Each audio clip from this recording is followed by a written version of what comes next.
नमस्कार, मैं हूं अंकुर और आप देख रहे हैं सत्यहिंदी.com। सत्य हिंदी का एंड्रॉइड ऐप डाउनलोड करने के लिए डिस्क्रिप्शन में जाइए, वहां पे एक लिंक दिया गया है, वहां से आप डाउनलोड कर सकते हैं। अब एक नजर डाल लेते हैं अब तक की खबरों पर। दिल्ली में प्रदूषण के कारण बने बेहद खराब हालात को लेकर सुप्रीम कोर्ट की फटकार के बाद दिल्ली सरकार ने अपना हलफनामा अदालत के सामने रखा। इसमें सरकार ने कहा कि वह वायु प्रदूषण से निपटने के लिए लॉकडाउन लगाने को तैयार है।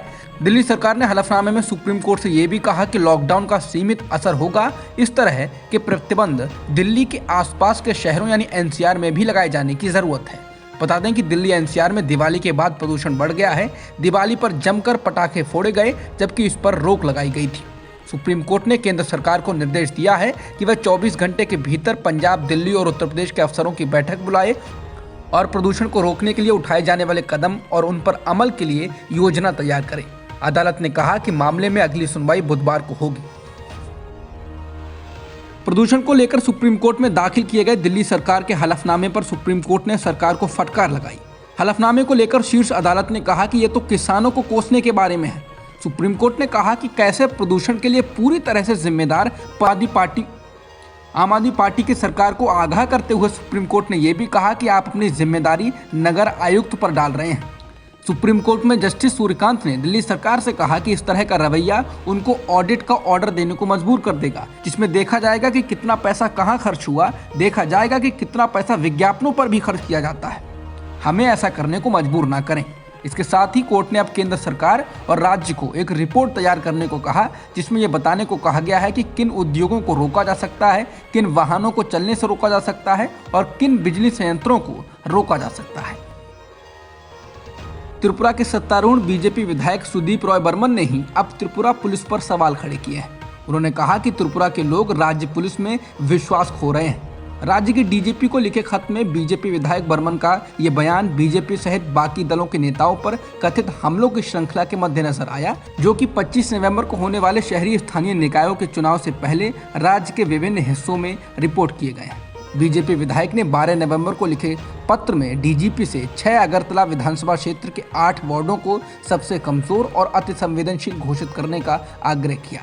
बर्मन ने पत्र में आरोप लगाया कि मतदाताओं के बीच भय की मनोविकृति को फैलाया गया है, जो कि विभिन्न वर्गों से लगातार खतरे में है। बीजेपी विधायक ने कहा कि जहां पुलिस दबाव में झुक गई है, वहां बदमाश और अपराधी मौज मस्ती करते हैं और कानून अपने हाथ में ले रहे हैं। त्रिपुरा में हिंसा के खिलाफ निकाली गई रैली के विरोध में बीजेपी के संगठन ने बंद बुलाया था, जिसके बाद शुक्रवार को हुई हिंसा में शनिवार को और बढ़ोतरी हुई और अमरावती में कर्फ्यू लगा दिया गया था। लेकिन अब अमरावती के अलावा 4 और कस्बों मोर्शी, वरूद, अचलपुर, अंजनगांव, सुरजी में कर्फ्यू लगाना पड़ा है। ऐसा बीजेपी के प्रदर्शन के बाद करना पड़ा है। पुलिस ने जानकारी दी है कि शुक्रवार और शनिवार को जो पत्थरबाजी हुई थी, उसके बाद पुलिस ने 50 लोगों को गिरफ्तार किया है। बता दें, शनिवार को हुई हिंसा के बाद पूर्वी महाराष्ट्र के अमरावती शहर में 4 दिन के लिए कर्फ्यू लगा दिया गया। इंटरनेट सेवाएं भी रोक दी गईं। दरअसल उपद्रवियों ने बंद के दौरान पत्थरबाजी की थी। आरोप है कि ऐसा कथित तौर पर बीजेपी के कार्यकर्ताओं ने किया है। आरोप है कि अल्पसंख्यक समुदाय के लोगों ने त्रिपुरा हिंसा के खिलाफ रैली निकाली थी। इसके विरोध में ही कथित तौर पर बीजेपी के कार्यकर्ताओं ने पत्थरबाजी की। महाराष्ट्र के अमरावती में हिंसा के मामले में पुलिस ने महाराष्ट्र के पूर्व कृषि मंत्री अनिल बोंदे और पूर्व एमएलसी प्रवीण पोते के अलावा अमरावती ग्रामीण की बीजेपी अध्यक्ष निवेदिता चौधरी को हिरासत में लिया है। अब तक अमरावती में हिंसा के मामले में बीजेपी के वारुद और शेंदुराजन घाट से 8 कार्यकर्ताओं को हिरासत में लिया गया है। इन पर नारे लगाने का आरोप है। बता दें, शिवसेना नेता संजय राउत ने बीजेपी पर निशाना साधते हुए कहा कि बीजेपी महाराष्ट्र को दंगे के जरिए अस्थिर करना चाह रही है।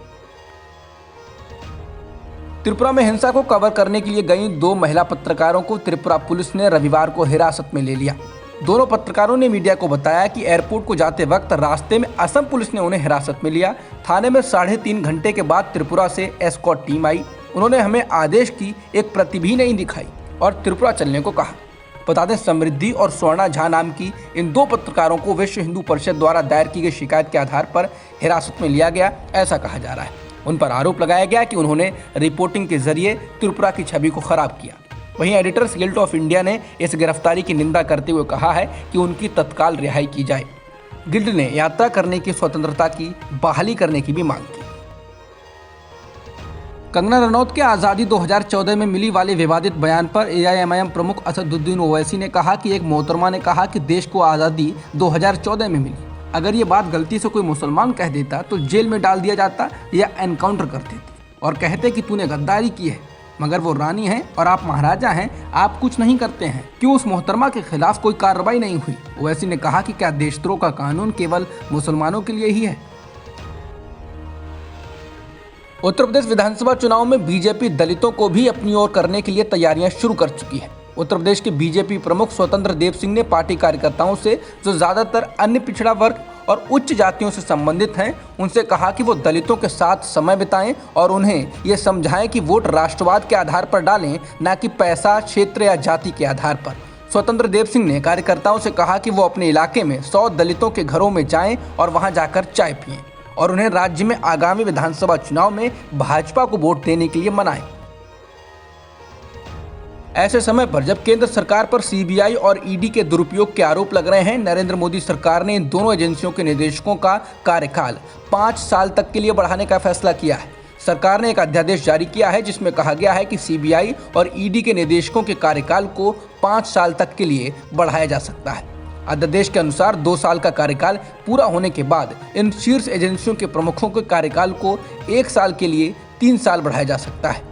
अध्यादेश के अनुसार 2 साल का कार्यकाल पूरा होने के बाद इन शीर्ष एजेंसियों के प्रमुखों के कार्यकाल को 3 और साल बढ़ाया जा सकता है। राष्ट्रपति रामनाथ कोविंद ने दोनों अध्यादेशों पर हस्ताक्षर कर दिए हैं।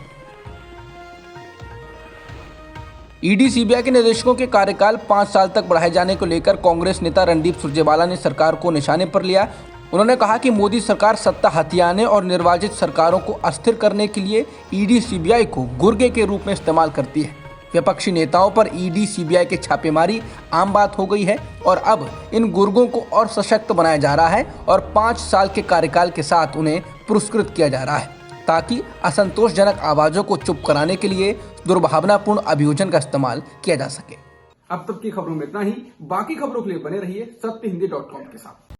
सत्य हिंदी का ऐप डाउनलोड करें गूगल प्ले स्टोर पर।